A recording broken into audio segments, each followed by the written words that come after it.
Bonjour Patrick Stefanini. Bonjour. Vous êtes le directeur de campagne de Valérie Pécresse qui était hier en meeting au Zénith pour défendre sa Nouvelle-France. Sur le fond, est-ce que la mission est accomplie? Ah, complètement. D'abord, c'était un très beau meeting. Il y avait 8000 personnes, une ambiance de feu.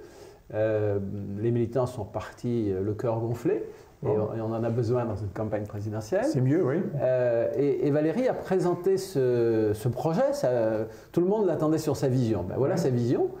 C'est l'idée que la crise de la Covid a ébranlé beaucoup de certitudes, réveillé des aspirations ou stimulé des aspirations sous-jacentes ou nouvelles, et qu'il nous appartient, qu'il lui appartient de dessiner les contours d'une nouvelle France dont elle a précisé les 3 piliers.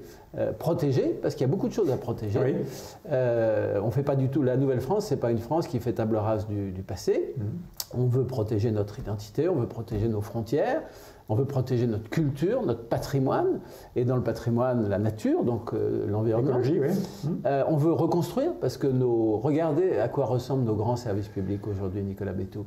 Regardez où en est l'école, l'hôpital. Elle a été dure sur ce sujet. Avec des situations où il y a beaucoup d'analogies, avec des personnels épuisés qui ont, pour certains d'entre eux, n'ont pas perdu le sens de leur mission, mais qui ont du mal à l'assumer compte tenu des conditions matérielles dans lesquelles ils travaillent, avec un manque de liberté, un manque d'autonomie pour ces grands services publics qui fait que face à un choc exogène très puissant qui a été suivi de la crise sanitaire, ils ont eu du mal à s'adapter.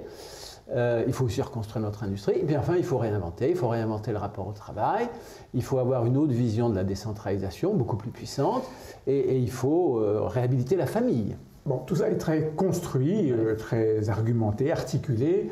On dit souvent que dans un meeting, et il paraît que Nicolas Sarkozy l'a dit à la fois à Valérie Pécresse et à vous, vous l'avez vu il y a quelques jours, il faut une mesure choc. On se souvient de ce qui s'était passé avec Nicolas Sarkozy en 2002, c'était en janvier, avec François Hollande, avec mon adversaire c'est la finance.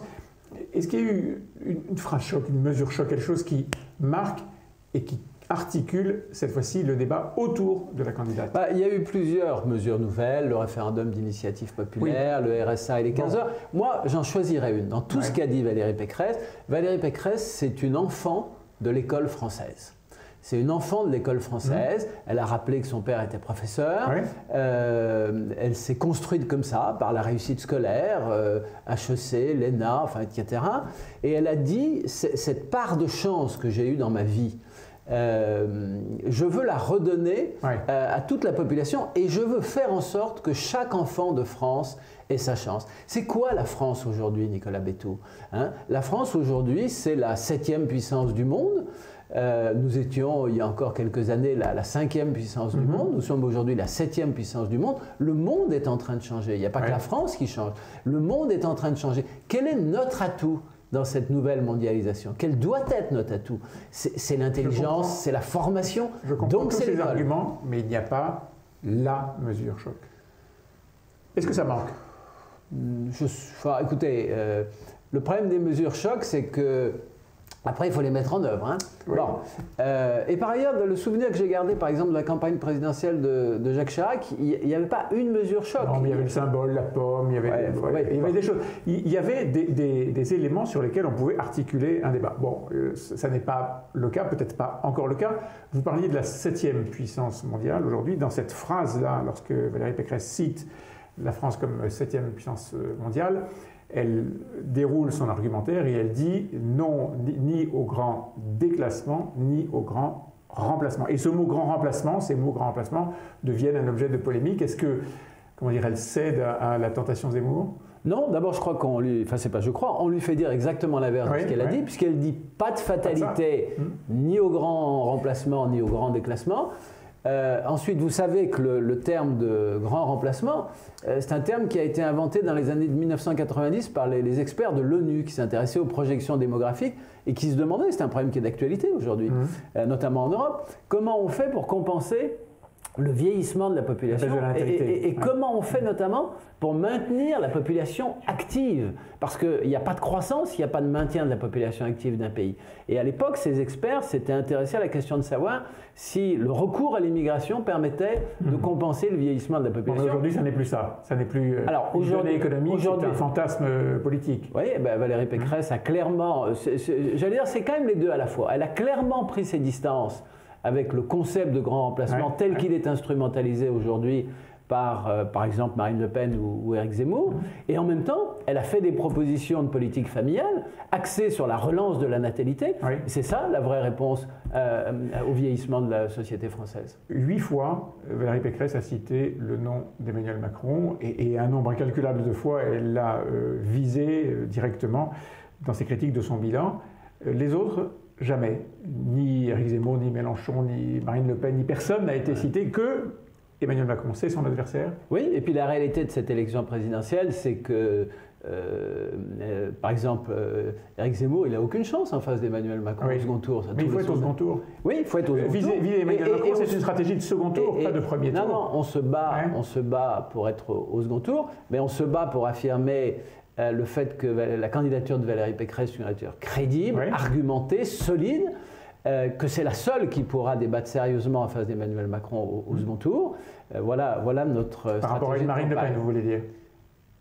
Par rapport à une Marine Le Pen, et même par rapport à un Éric Zemmour qui, au fond, est un candidat monothématique. Tous les Français l'ont bien compris, c'est un candidat monothématique. C'est non à l'immigration, c'est non à la vision qu'il a de l'islam. Sur le reste, c'est très convenu. Donc les Français ne sont pas dupes. Valérie Pécresse est la seule qui présente un projet politique qui est à la fois puissant, argumenté, vous l'avez reconnu il y a quelques instants, et qui en même temps couvre tout le spectre des aspirations de nos concitoyens. Et donc elle est à la recherche du vote utile, bien sûr. Ce sentiment qui fait que les Français se disent, bon j'hésite entre plusieurs, mais après tout, puisqu'elle peut battre Emmanuel Macron, puisqu'elle peut dégager le sortant, comme on disait il y a 5 ans, alors je vote Valérie Pécresse. C'est une stratégie de second tour. Comment fait-elle pour passer le premier tour? Eh bien, nous continuons à affirmer la force de ces propositions. Elle sera au Canet vendredi pour parler immigration et identité. Elle aura d'autres occasions de revenir sur le rapport des Français au travail. Non, on ne confond pas les deux campagnes et on a bien en tête que l'enjeu, c'est d'abord de se qualifier pour le second tour. Est-ce que les doutes sont levés dans son camp? Je veux dire, la semaine qui s'est passée était dure pour elle, pour vous, son directeur de campagne. Éric Woerth, hier encore ce matin, disait... hier matin encore disait Valérie Pécresse, c'est Emmanuel Macron sans le talent et Éric Zemmour sans la puissance. Dur. Le problème d'Éric Woerth, c'est qu'il devrait essayer de se souvenir de ce qu'il disait d'Emmanuel Macron il y a encore quelques semaines, quand il jugeait l'état des finances publiques sous l'actuel président. La foi des nouveaux convertis. C'est peut-être la foi des nouveaux convertis, vous êtes indulgent. Et donc les doutes de son camp? Il y a toujours des... pour avoir accompagné Jacques Chirac en 1995, vous croyez qu'il n'y avait pas de doute? Vous croyez que fin janvier ou début février, quand on était à 10 points derrière Édouard Balladur, il n'y avait pas des doutes? Non, dans une élection présidentielle, ce qui compte et ce qui finit toujours par s'imposer, c'est la détermination, c'est la volonté. Moi, je sais que Valérie Pécresse, et je ne suis pas le seul à le savoir, évidemment, il fallait entendre les militants hier dans cette très belle salle du Zénith. Valérie Pécresse, elle a cette détermination, elle est repartie au combat dès ce matin, et cette détermination, j'en suis convaincu, elle va payer. Emmanuel Macron n'est toujours pas candidat, c'est dur de boxer dans le vide. Oui, c'est vrai que ça ne nous facilite pas la tâche, parce que ça rend difficile l'installation dans le débat politique de 2 ou 3 grands sujets sur lesquels... dont on peut s'emparer. Moi, je suis frappé, par exemple, sur le régalien, une espèce de tour de passe-passe. Le président de la République va à Tourcoing, en présence de son ministre de l'Intérieur, Darmanin, à côté d'une ville, Roubaix, dont on a vu un reportage absolument saisissant sur malheureusement les progrès de l'islamisme radical dans notre pays. Il fait un discours totalement convenu sur Schengen en expliquant qu'il faut réinventer Schengen, refonder Schengen, mais c'est le même discours qu'il y a 5 ans. À aucun moment, il n'est interpellé sur son bilan en matière, par exemple, d'immigration ou en matière de contrôle des frontières, parce que Schengen, c'est un instrument. Et donc, votre hypothèse, c'est que lorsqu'il entrera enfin en campagne, il faudra qu'il le fasse, 4 mars au plus tard. Alors le vrai débat commencera et il sera la cible. Il sera puissamment interpellé sur son bilan. Et ensuite, il faudra qu'il justifie sa candidature. Pourquoi est-ce qu'on a besoin d'un deuxième mandat d'Emmanuel Macron ? Lui dira probablement pour continuer. Juste un mot sur la forme de ce meeting qui n'a pas, comment dire, de façon indulgente, été exceptionnelle. Ça n'est pas son exercice de prédilection, elle va encore en faire. Vous disiez Le Canet, est-ce que c'est vraiment utile de faire des meetings ou est-ce que ça ne l'abîme pas ? Non, d'abord, je crois que Valérie Pécresse est quelqu'un d'extraordinairement courageux. Oui, et dans une campagne, dans une campagne, il faut un équilibre entre des meetings et je crois qu'elle le dit elle-même. Les femmes ont toujours en politique un problème avec leur voix. Et moi, ce qui m'a frappé hier, c'est que elle a réussi à prendre la salle. Elle a réussi à prendre la salle. Et elle n'est pas découragée. Elle n'est absolument pas découragée. Merci Patrick Stefanini.